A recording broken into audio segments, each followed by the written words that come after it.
You're now watching Showbiz Now, your daily showbiz update.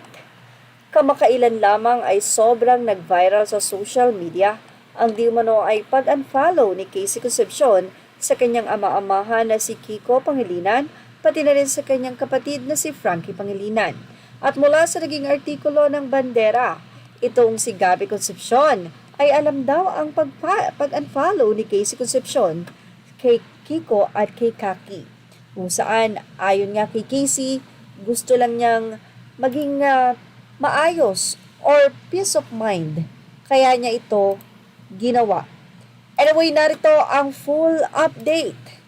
Aware daw ang aktor na si Gabby Concepcion kung ano ang dahilan ng kanyang anak na si Casey Concepcion sa pag-unfollow sa stepdad nitong si Kiko Pangilinan at sa stepsister na si Frankie.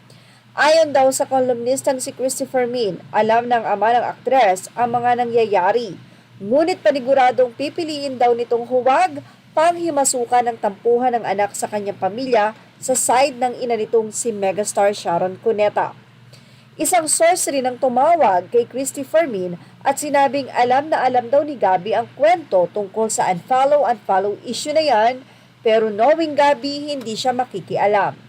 Iyan ang pagbabahagi ni Christy sa kanyang Christopher Minute Show noong August 30. Matatanda ang usap-usapan nga sa social media ang tila hindi na naman maayos na relasyon ng mag-inang.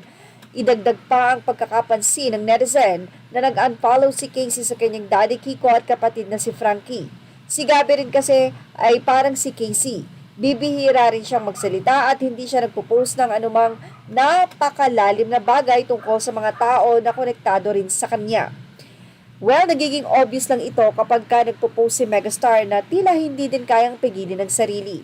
Naalala niyo yung sinabi ni Casey kahapon na pareho lang naman po kami ni Papa. Gusto po namin, chill lang. Yung may peace of mind, yung simple lang ang buhay, yung masaya lang kami. Yan ang say ni Casey.